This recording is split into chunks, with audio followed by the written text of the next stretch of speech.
And we have water flowing through it.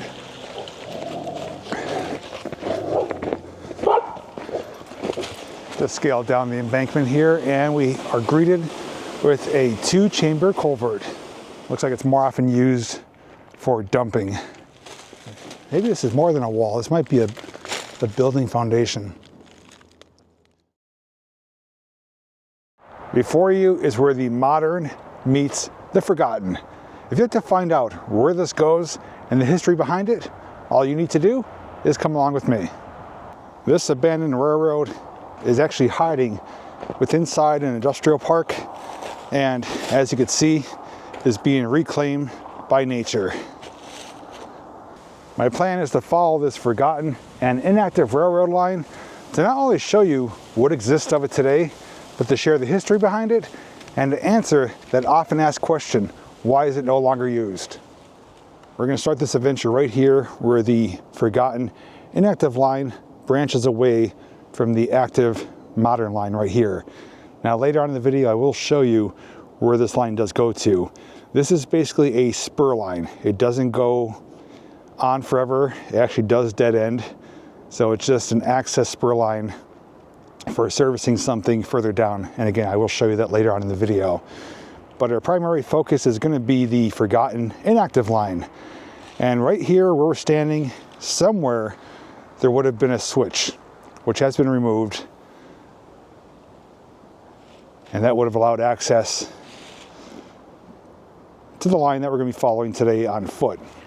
Now, ahead of us, there is a jumbled pile of rails, ties, plates, and I'm sure probably the switch is buried in here somewhere too. Yeah, it looks like there's definitely components here from the switching. It's like a frog there, right there. So everything was ripped up, taking away access from the active modern rail.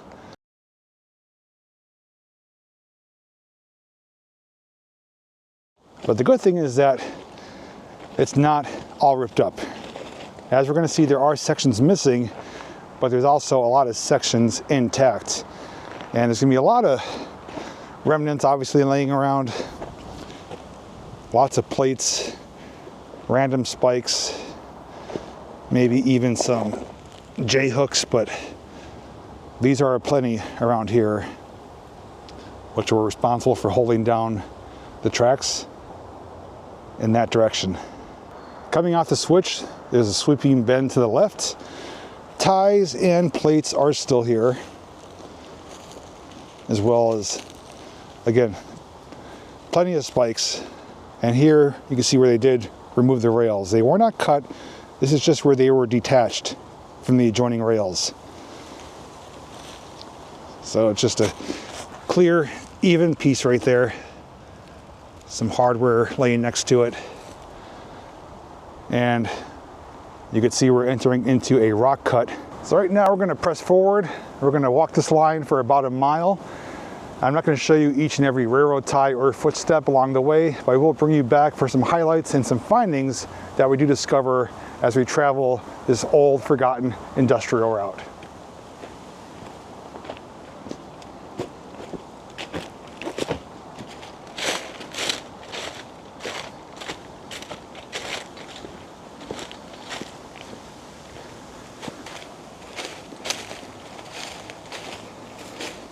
Just made it around the rock cut bend. Got a nice cleared section here as we continue along. Rails are fully in place. Minimal growth here within the tracks. So honestly, a speeder or a rail cart could certainly make it through here, at least in this section.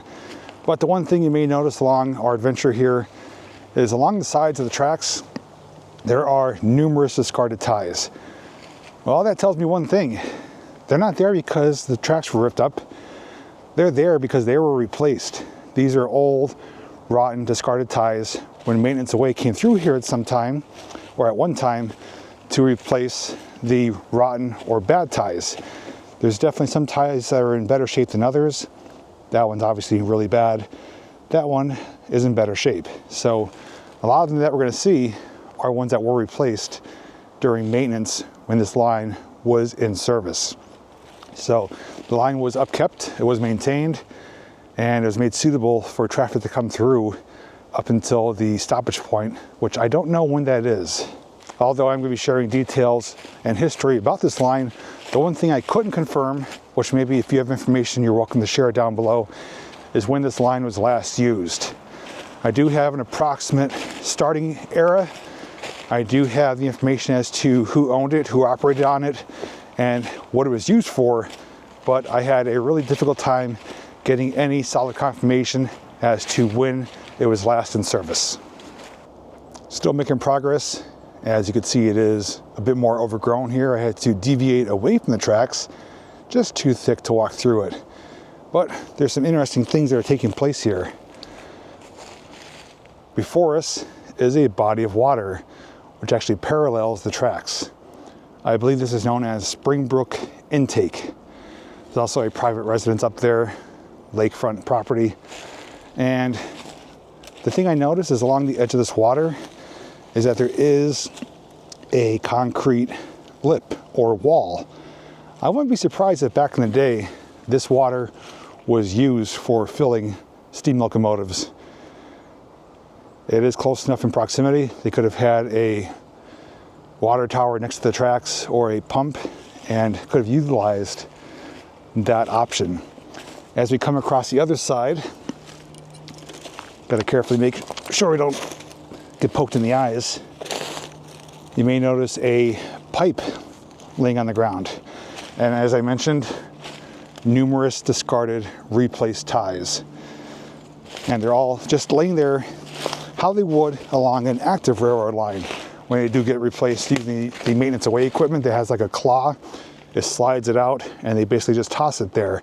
So they're all laying in uniform in parallel, which means they're placed there out of replacement, not to just rip up the line and the ties. So it'll get just more confirmation of that.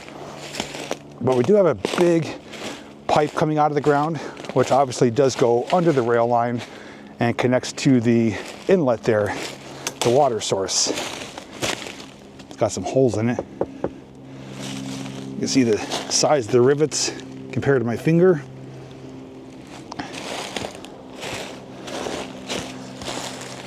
And we have water flowing through it. Not surprised to see a pipe. You often do see pipes at reservoirs or even lakes. I'm pretty sure this is for level control. If the water gets too high, the water will come through here higher and faster. This is basically to maintain the water level in that reservoir, as far as I know. But it just meanders down through here and ends up going down to a swampy wetlands area through the woods there.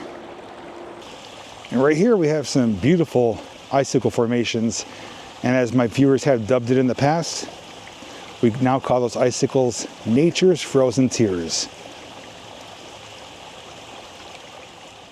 Back up on top, I figure we'll give you a better view of this water here. There's that concrete lip I was telling you about. A little section of ice, and the water is really clear. I didn't bring my underwater camera because I was anticipating this to be completely frozen. It's only partially frozen. But a gorgeous body of water, gorgeous property right there along it. But like I said, for a lake, I can see right to the bottom, and it's about 4 feet deep right there. If it wasn't windy, we'd have a gorgeous reflection. You could also see there's some other homes in the distance, but we're veering away from that. We're not going to be interfering with their property. We are just going to follow the rail line, which is going to be entering into the industrial park zone very shortly. So we're going to see exactly how it's being hidden and how not only they've built around it, but also built over it.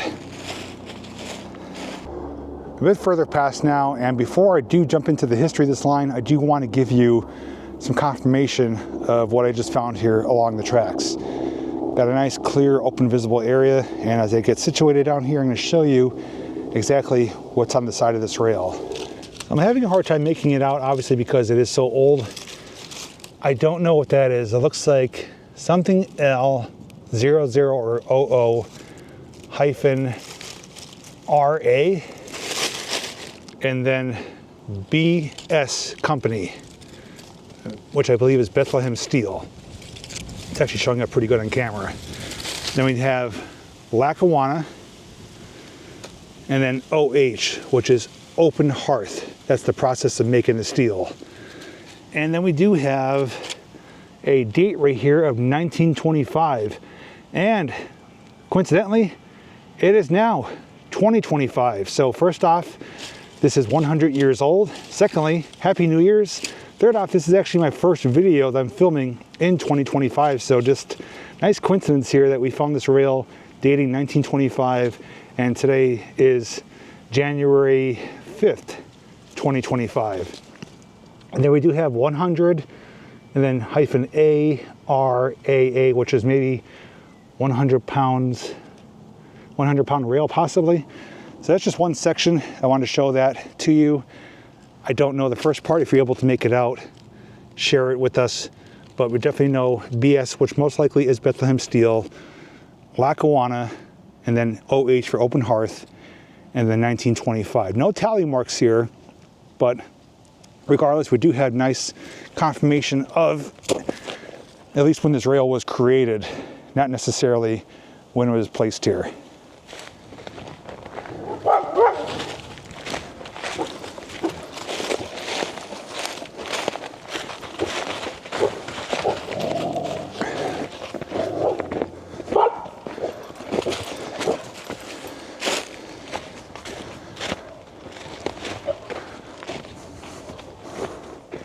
Keep going.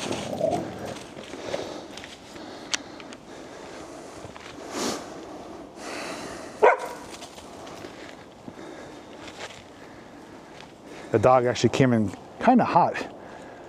Came charging through the woods. There's a smaller dog behind him. It didn't get as close, but that dog started following me, barking and growling. And it was a good sized dog, so I started recording just in case the dog was to attack me or bite me. Did have a collar on, but I'm guessing the owner must have called it back because they immediately turned around after following me for about 20 yards and then booked it back.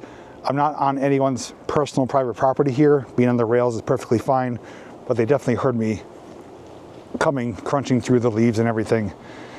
With that being said, I do want to point out, in case there's any doubters or people curious about how I know this line is inactive and why I may be walking in the middle of the tracks here. Well, number one, we have confirmation that the tracks and the switch were removed. You can't get to this line off that active line.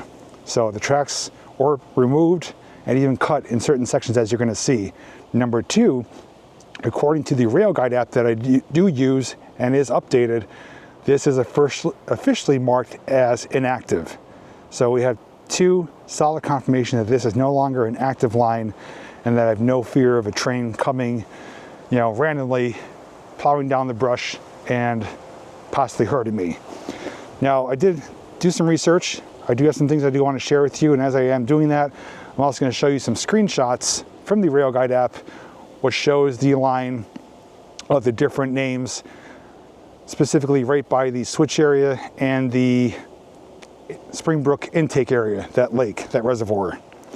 So what I can tell you is that this line was originally built by the New York, Susquehanna, and Western Railroad, which formed in 1881 out of a merger of smaller companies, and it operated as a subsidiary of the Erie Railroad. This line here was primarily operated in the earlier days by the Wilkes-Barre and Eastern Railroad. That was a subsidiary of the New York, Susquehanna, and Western Railroad. So it's basically a subsidiary of a subsidiary. For a time, it was serviced by the Erie Railroad, then the Pocono Northeast, which is locally known as Delaware Lackawanna, and most recently the line was used by Luzerne and Susquehanna Railroad, which is a subsidiary of R.J. Corman. Now, R.J. Corman or the Luzerne Susquehanna is the company that does run on the active modern section. So that is who uses that line. And again, later on I will show you where that line does terminate. If you were to go back in the other direction from where we started, going down the active line, that will take you near the old GoX powder mill, which I did a video on in 2024 because that land is announced to be changed into a mega warehouse facility. That line goes right alongside the GoX powder mill, around the airport, and heads into Luzerne County, and then the New York, Susquehanna, and Westerner Road would have also split off into Lackawanna County. The other things I could tell you is that this line was originally built for coal delivery back when coal was king. Around all areas of Pennsylvania, specifically here in the Northeast, there was just numerous collieries and breakers and mine sites, and coal was delivered primarily by train. So after passing through here, after we do continue and it passes through the industrial park, this line did cross Suscon Road. People from the area are familiar with Suscon Road. The line crossed right over where Suscon Road is now, which I'm going to show you later where it crossed. Now, when it did cross, there was a split there, or a switch. If it continued across Suscon Road and kept going, it would have ended up in Plains, Pennsylvania, which is Luzerne County, not terribly far away. If it hit the switch, it went back the opposite direction, it would have went towards the Stroudsburg area. Now, this line may have been used to service businesses when the industrial park was being built. It's known as the Grimes Industrial Park. I don't have a date when that was built or built up or started, but this line may have helped a part in the building or servicing of that industrial park. Now, the often asked question is, why is it no longer used? Well, I do have some thoughts and theories, which I think are probably close to being correct, but I'm going to share them with you a little bit later. Currently passing through another rock cut area, not very big. I'm not finding any drill markings. Not to say that there's none, but they could be just weathered away or just far and few between. It does open up here again for a bit of a section. Plenty of nature's carpet there on the ground. And we're going around a slight sweeping right-hand curve. And I have to say, I mean, not knowing when these tracks were last used, these tracks are in relatively good condition. I mean, some of these sections, like right here, looks like they could see service today. They're not all that beat up or worn out, and even some of these ties here are pretty solid. So again, I don't know dates on that stuff, but without a doubt, this line was maintained and upkept probably right up until the end. I spoke too soon. I actually found a drill mark right here on the face.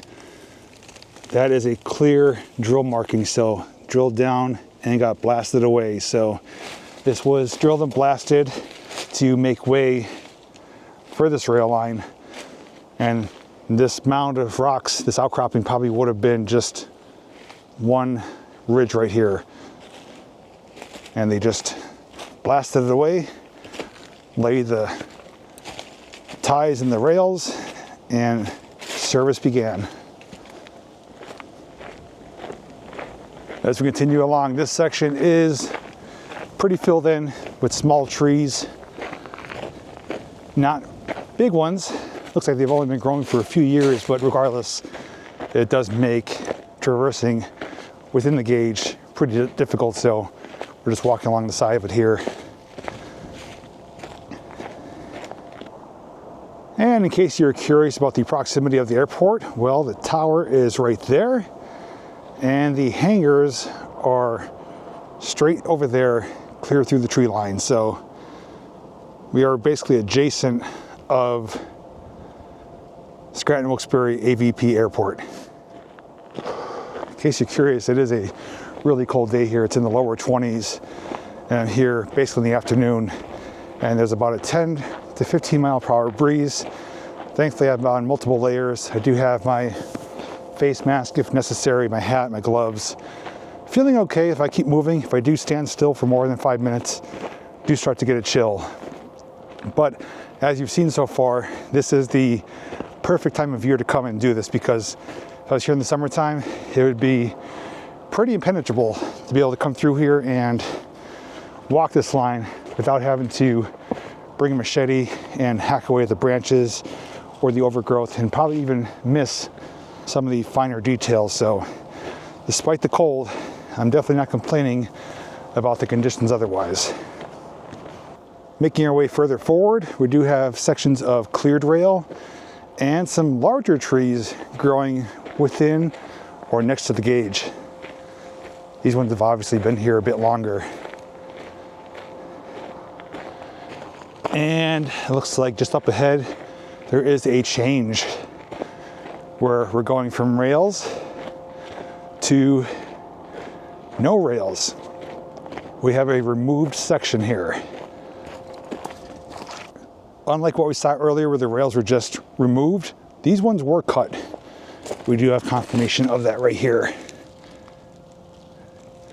So these were cut and removed. All that remains is the ties, plates, and spikes. Now, why this section was removed, couldn't tell you that. It's actually a little bit surprising to see this section removed because the rails do continue up ahead. I'm thinking maybe that they needed the rails for somewhere else, and these were probably a section that were in the best condition. Otherwise, having a clue, because it is actually a rather remote area, comparatively speaking, to get equipment back here, although there's like a little trail down there, it's not going to be all that easy to get the proper equipment, remove the rails, and haul them out of here. Now, so far, we've been going through rather dense wooded area for the most part, except for near the Brook intake where there are homes. Airport's over there, some warehouses down here, further down, and up here is just a road in the distance. So we haven't hit the heart of the industrial park yet, but we are approaching it. But just to point out that, this first section that we're documenting is basically more remote, more wooded, and away from everything else. But that is going to change not too much farther ahead. And there's going to be areas where it actually continues, areas where it's completely ripped up and removed, and areas where it's actually been redeveloped over. Right here again, just to show you, instead of them unbolting that and sliding the rail out, they cut it right there. So I don't know if that would have been a settling torch or a type of saw. I'm thinking maybe it was torched. Okay, it's not completely even. That's basically the joiner right there, or I don't know if it would be called a knuckle, that's holding both pieces together. And that's what was done for the switch area. They just unbolted that. We saw the hardware laying on the ground, and they just slid out the rail from the adjoining piece. And you may be able to see through the distance, we do have a building or a warehouse up there. So we are on the outskirts of the Grimes Industrial Park, even though there are warehouses down below here. But this line obviously is not going through there, but the active modern line is going through there. Just glanced over, happened to notice some unique rock formations here. This one is coming right out to a point. And you got a little cavity underneath it there. It would be okay for a little shelter during a storm. And I'm also noticing a rock outcropping there, and these rocks look like they were placed here. And I think I know why, which I'm going to confirm that in just a second. It looks like there is a clearing for, I believe, a gas line. So the line, or the woods, are cleared both sides of the track. So we do have utilities here. So a big clearing here, looks like it was cleared out not that long ago, which is why those rocks were pushed over there. So we have that clearing, and then this clearing down there.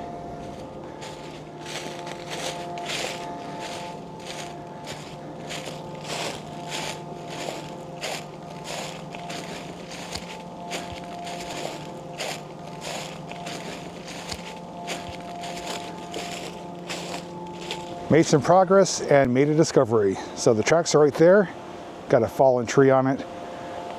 We're now behind this small warehouse building, and I hear the distinct sound of running water. Well, as I looked down, I saw a ledge there and water coming out. Well, you know what that means. We found ourselves a culvert. Let's head down there and check it out.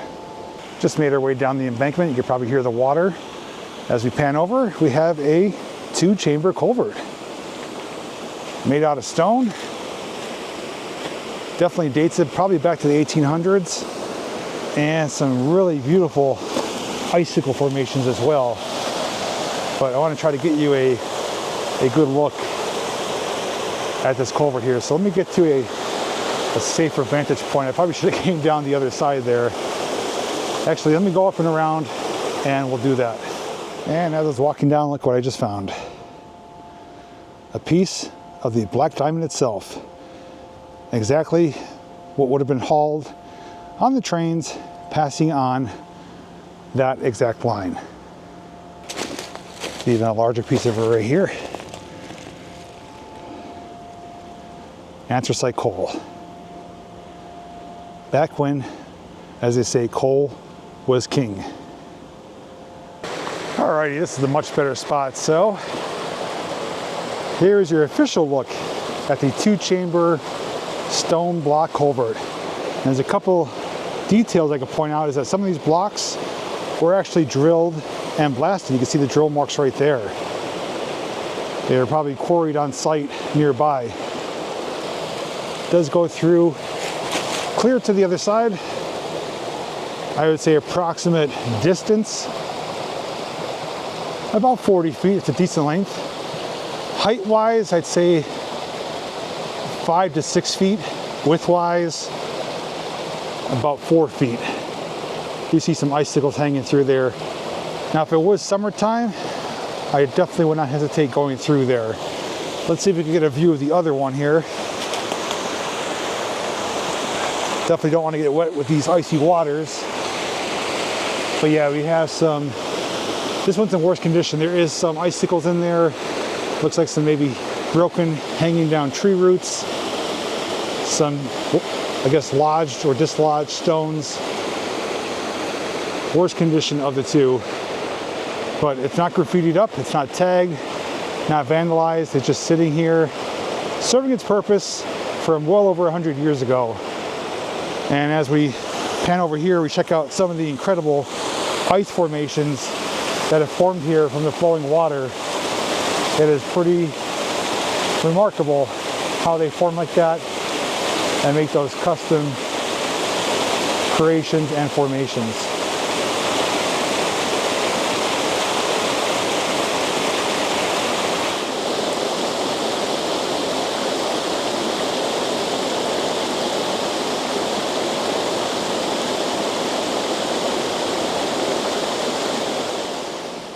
Back up on top where the rails are now, and look at the other opposite end where the water is flowing into the culverts. Another thick, overgrown section here. Still manageable walking alongside of it, but a lot of fallen trees and some smaller trees growing up within the gauge. But we do have a road up here. And this is where things are going to change for us on how we're going to navigate moving forward for the additional sections of this track. That's looking where we just came from, and as I zoom out, you're going to see that I'm now standing on a road where the tracks crossed over.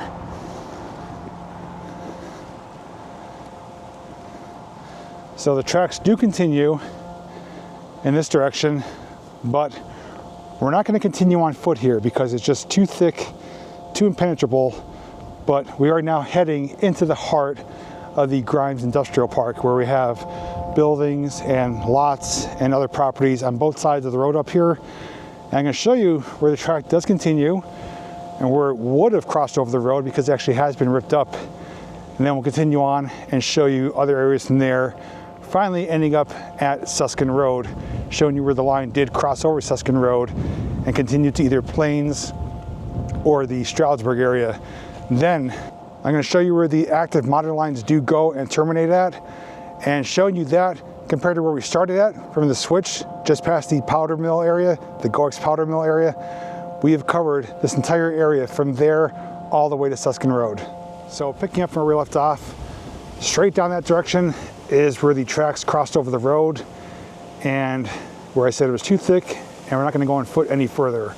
We're now further down that section. From here, you can see that the tracks are removed, and all that's left here is just a bunch of ties. Now this just happened in more recent years. I remember these tracks were in place and did cross over the road, but the tracks were cut right here, right on both sides of my shadow. It would have continued over in this direction, and you're going to see a pile of ties up here that were stacked when they were removed. You can also see some sections here, some rail laying on the right hand side, and the tracks would have went straight across the road where that truck just passed by. So would have crossed over the road diagonally just like this, and they would have continued on the other side. And again, another pile of ties, overgrown area, and further in the distance the rails do continue.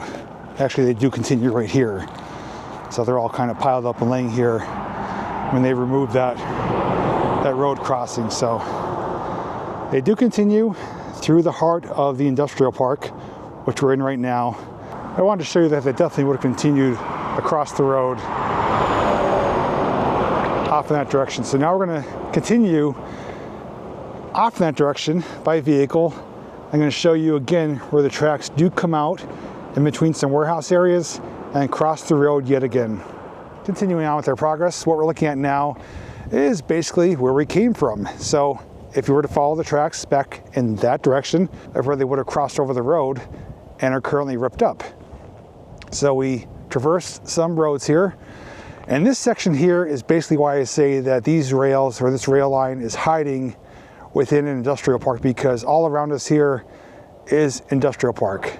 This is the heart of the Grimes Industrial Park. But over here, the rails are still in place. They are coming out from the wood line there, little cleared section, and they do meet the pavement. Now, although they were ripped up earlier in the other road crossing, they were not ripped up here. They were simply paved over.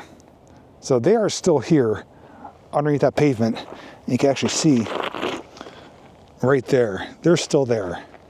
They just paved right over it, and obviously it's breaking up and they had to do some patchwork. As we come across, the rails 100% are still here, continuing on through a rather thick wooded section going off towards the mountain. Now, one thing here that we haven't seen in any of the other road crossings is a crossbuck sign. So from my understanding, this line never had any crossing gates, lights, or bells, just, if anything, crossbuck signs like this. I don't think traffic was all that frequent coming through here. But to explain where it goes from here and why we're not going on foot, well, the reason I'm not going on foot is obviously it's because it's really thick and we've already covered a good section of it, and it's going to be nothing more than just repeating itself of what we've already seen. But as I zoom in and also raise up the exposure, the line does a sweeping right-hand curve just at the base of the mountain. Now, if you look above the roof of this building, there's a small little clearing there where the rail bed is still there, going up a slight grade. And it's heading off towards that direction, which over there is Suscon Road. We're gonna head over there now, and I'm not only gonna show you with confirmation on the Rail Guide app, I'm gonna show you in person where the rails would have crossed over, which are no longer there, where there was a switch, and where the rails would have went in one direction, and what's actually sitting there now, and where they would have went in the other direction. So what you're looking at here is Suscon Road. Going down there would be heading down towards the industrial park. This is going up the mountain away from it. That is a private driveway. And the reason we're over here is because that property is all posted. Well, it's hard to make out because the land hasn't transformed, but basically the rail line would have came out somewhere over there. That would have crossed over. Now, back in the time, I don't know if this road was actually here, and if there was a bridge, or if there was just a buildup of material, because where I'm standing is basically the same height as over there. I'm also standing on a small mountain of material. So the rails would have came over here. I can't find any remnants of them over here, but I did find them over there. But I just wanted to show you from where I explained where it curves the base of the mountain, going up a slight grade. Well, this grade continues, and it looks like the line would have came from over there. So from what I saw on the map, after it curved behind that warehouse building, they made a left-hand curve and came out over here somewhere. So whether it's over there or up a little bit higher, the tracks did indeed come out right over here. Solid confirmation of that on the Rail Guide app. But just don't know if it was a bridge or not, if the road was here back in the day. Now, I didn't show it on camera, but before I left where the crossbuck sign was, that section of the track there, I did find a date. I took a picture of it of 1920. So earlier date of track, going 5 years earlier than the one we found. That one though did have the tally marks. It had 6 tally marks, which would make that June of 1920 and the OH for open hearth creation. So we now have solid confirmation that there's at least 2 different dates of when tracks were created and or placed here, but they're within 5 years apart. One of them is 100 years old.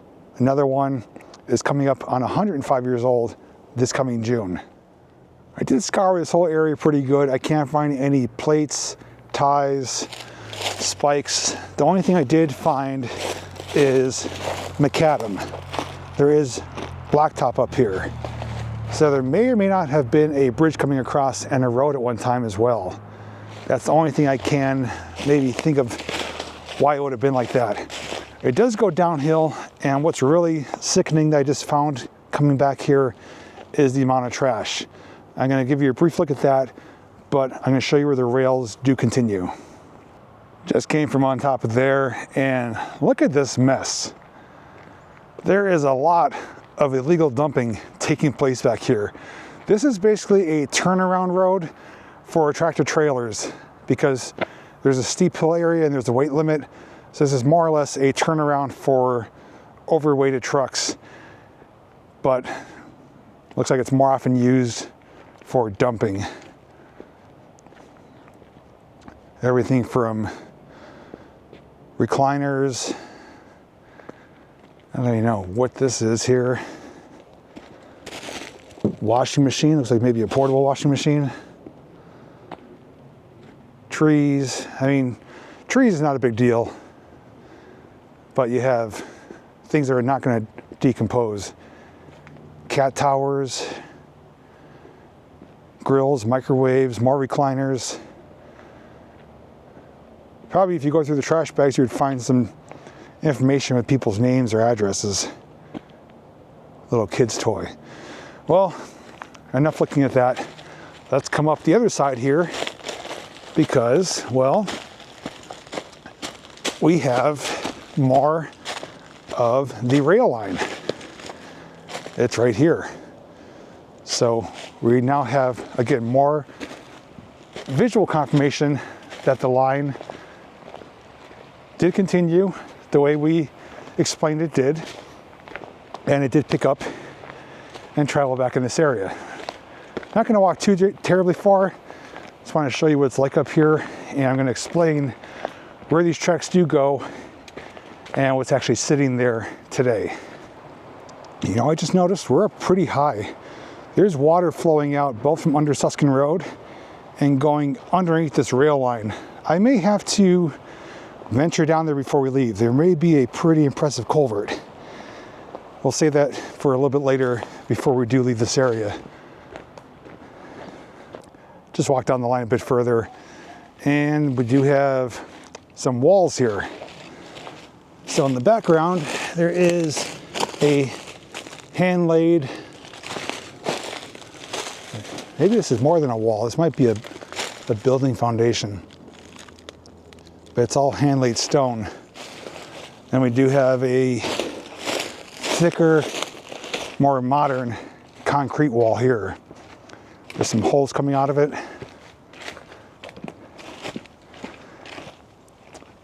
Could have been a loading area, but something was definitely behind it with the old stonework. So, what's beyond here? Well, if we were to keep going, eventually the tracks would take you to Plains, Pennsylvania, Luzerne County, near Wilkes-Barre. But I could see up ahead, there's a building. Going in this direction now is Center Point Industrial Park, more commonly known for Center Point Boulevard. That's the main road that goes through the industrial area there, and that is home to my old job of Lowe's warehouse distribution. So these tracks would have continued through what is now that industrial park. The tracks were most likely ripped up and buried and are no longer in place. Not to say there might be some little sections of them here and there mixed in between warehouses or properties, but for the most part, it has been redeveloped. It's now Center Point Industrial Park. And if you were to look up Lowe's distribution along Center Point Boulevard, that's the main area. These tracks would have went through there and continued on to Luzerne County, Plains, Pennsylvania. I mean, we're in Luzerne County now, but just further into Luzerne County. Now, the other thing, which I'll show you again on the rail guide app, is that somewhere back here, and I'm thinking it was on top of that mound where I was standing showing you Suscon Road. I think somewhere there was a switch area. And that switch area actually, I'm looking at it now, it actually may have been here. Let's actually confirm this. I think I just maybe found the clue I was looking for. If there's rail ties back here, then I have my answer. Yes, we do indeed have rail ties. Getting back to what I was explaining is that somewhere between that garbage pile that I showed you along the road and back here would have been a switch.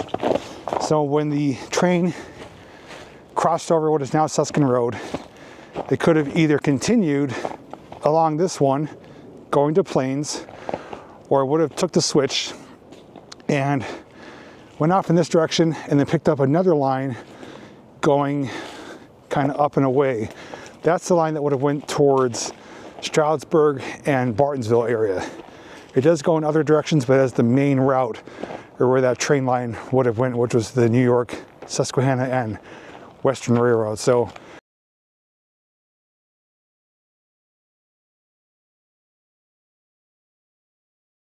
we were standing on that mound overlooking Suscon Road, looking across at the private property.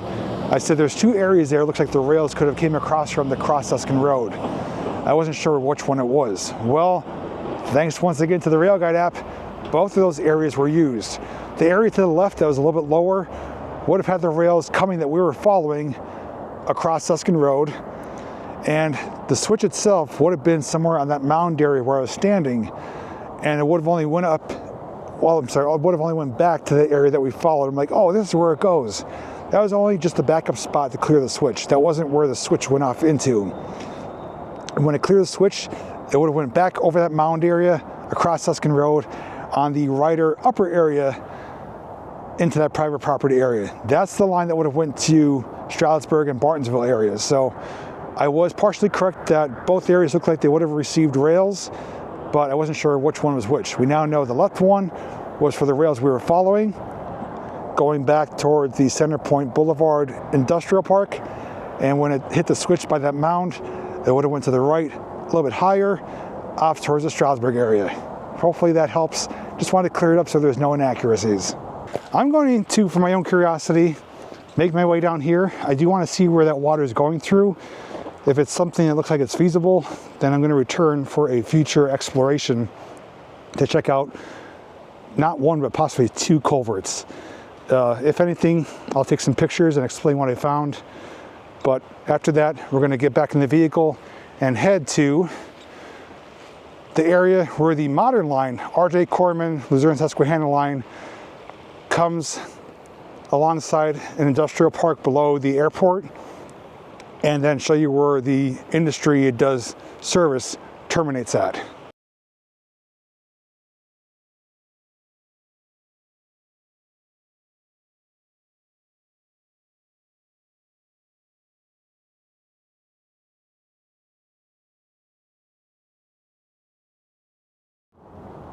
We now go from the forgotten to the modern. We're looking at a section of the modern line that we checked out at the beginning of this video. So just to put things into orientation, we started our video back in that direction behind that warehouse, several hundred yards. And we basically took that split off to the left, going into the heart of Grimes Industrial Park.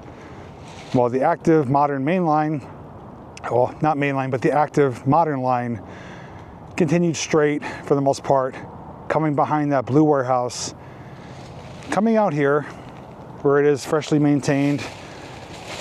Its rails are shiny, a lot of ballast around it, and up here it crosses over the road. I'm gonna head over there and explain to you where it goes from there and show you what it's actually delivering.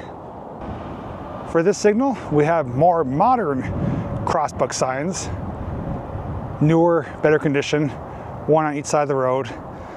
And as I explained, the rails do cross the road. Now I can't go much further because this is a private business, but as I explained, rails are shiny. There is a derail here because this is not for through traffic. This is only for delivering to this particular business and industry. We do have a switch right there because it does split off into, I believe, 3 different rails. And from what I could tell, it looks like delivery is tanker cars. I'm gonna try to zoom in there and show you. There's a tanker car on the left line, far left line, and then on the far right line, looks like a type of station there where they do unload or fill up probably the liquids, I would imagine. Essentially, this is where the line does end. It does not go any further than this point. So all the rail that we documented earlier that goes around the airport and next to the GoX powder mill, across the turnpike and where we just came from, is all for servicing this business here. I don't know how often they see service, but I'm guessing it's semi-frequently because the rails are pretty shiny. Jumping in here to make a correction about something I stated earlier. So I did say earlier that this business here, where those tanker cars are, that we showed where the spur line does end, that was the only business back here being serviced by the active modern line of RJ Corman. Well, after I wrapped up filming, I did go back on my Rail Guide app and I was able to confirm that this business here, this blue warehouse, is also serviced by RJ Corman. There are rails going next to it with either box cars or hopper cars sitting along the backside of it. So there are 2 businesses back here serviced by RJ Corman, which are using the active modern rail. When I first started doing the research for this video, I was a bit confused on the tracks themselves because the line that we follow, the forgotten inactive line, I thought was a spur line. I thought that was a spur line coming off of another spur line. This active line behind me, I knew it was a spur line. I knew it dead-ended up here at this business. But I initially thought that that forgotten inactive line was a spur off of a spur. Not realizing after doing deeper research that that line kept going not only towards Plains, Pennsylvania by Wilkes-Barre, but also towards Bartonsville and Stroudsburg. That would be considered, I guess, the main line going that distance. So for that to happen, again, it would have followed the same tracks that this modern line uses, coming through the same line that RJ Corman uses basically right now, Luzerne, Susquehanna, coming underneath 81, around the airport, hitting those switchbacks, and then going past the GoX powder mill, crossing the turnpike, and eventually leading to the split, the switch that we started today's video at. Now, I don't know if the line was altered over time. It possibly could have been. The switchbacks may have been added at recent times, because if this was a coal hauling train going a main line, I don't know if it would be hitting those switchbacks like that. But I just wanted to explain that I was confused at first, but the research, the maps, and just following it led me to believe that, yes, this was more than just a spur. It was probably more like a main line of sorts. And this would have been a spur off of that. Hopefully that makes sense. Although the first section of it was just mostly wooded area, the intake, Springbrook intake area was a nice area with the homes. I could only imagine what it would have been like maybe living there, seeing the trains coming by right by the water. And then eventually you do get into the heart of the industrial park here. And that is why I am dubbing this is hidden by an industrial park, because these rails do snake their way through the different businesses and different properties. And some people know they exist, many probably don't, especially where there's areas where the tracks have been removed and the road is just a clean pavement. Unless you were to really look into the sides of it, you may not know that tracks once existed. Where other areas, like we showed, they're paved over. But regardless, I think we did a fantastic job today documenting it from where it splits off at the switch just past the GoX Turnpike area to going all the way to Suscon Road, showing where the line did continue, and explained the different routes it would have took from there. This was definitely a cold adventure. Hasn't really warmed up at all. Certain areas were windier than others where I'm at right now. It's just a slight breeze. Nose is definitely running from the cold weather. But I had a fantastic time documenting this. This has actually been on my list for a number of years. And it wasn't until this year that I was able to do it, because number one, I wanted to confirm the research I was getting. I was able to actually speak to a couple sources who are knowledgeable in this type of stuff to match it up with what I found online. Number two, I want to wait for the right time of season right now. And number three, this actually got pushed off from last year because I got backed up on things. So I'm glad I was able to make it happen. Glad you're able to come along for this adventure. And whatever the future holds, we now know what it was like, what existed, and what it's like today here, January 2025. Will these rails ever see service again? It's not out of the question that it can't happen. I think it's unlikely that it ever will happen. But you probably are wondering, why do these rails cease to operate? Why did service end? Well, I don't have any solid confirmation. What my belief is that number one is that the coal companies that these lines were built for, hauling the coal, well, up into the 60s and 70s, most of them closed, went out of business. There's no need for coal trains, coal hoppers going to these collieries and breakers. On top of that, when these industrial parks got built up, some of them, I believe, probably were serviced by train, but here, primarily in this area in Pennsylvania, a lot of them are serviced by semi-trailer and truck. So there's just not a need to be serviced by train, whether because of a financial reason or how frequent deliveries can be made. But I do think it's because of the closure of the coal companies and most industrial parks in this area being serviced primarily by truck. It's why that section of track went out of business. If it was to go back into business, they obviously would have to rehab the whole line. Some sections of it are in really great shape. Other areas require all new ties, sections of rail put back in place, new crossings. So future, I think it's bleak to see rail again on that particular line, but it's not out of the question. Who knows? Future may tell differently as that time comes.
Anyways, for those of you watching, if you do have any information you want to share, whether it's corrections on any mistakes I did share with you as far as being inaccurate, or knowledge on when the line went out of operation, or if they actually did service this industrial park, which I still believe it probably did at some point, by all means, share it down below. I learned a lot from you guys, probably even more than you guys learned from me. But anything I was able to share with you, whether verbally or visually, hopefully you learned something, hopefully you appreciate the effort. And I definitely walked a few miles today. It is cold. I'm ready to warm up and ready to call it a day. But I just want to thank you so very much once again for coming along for this adventure. Documenting old rail lines satisfies my curiosity of what's the line look like today? Where did it go? Why isn't it there anymore? It answers all those questions. I love doing these, and I have multiple abandoned rail lines to do this winter. Some have no rails left. It's just the rail bed itself. Others still have rails here and there. So if you did enjoy this video, not only will there be more of them coming out over the coming months, but I will put a playlist down below of all my past abandoned rail adventures like this one. Anyways, take care, stay safe. Thanks once again, and until next time, I'll see you in the next video.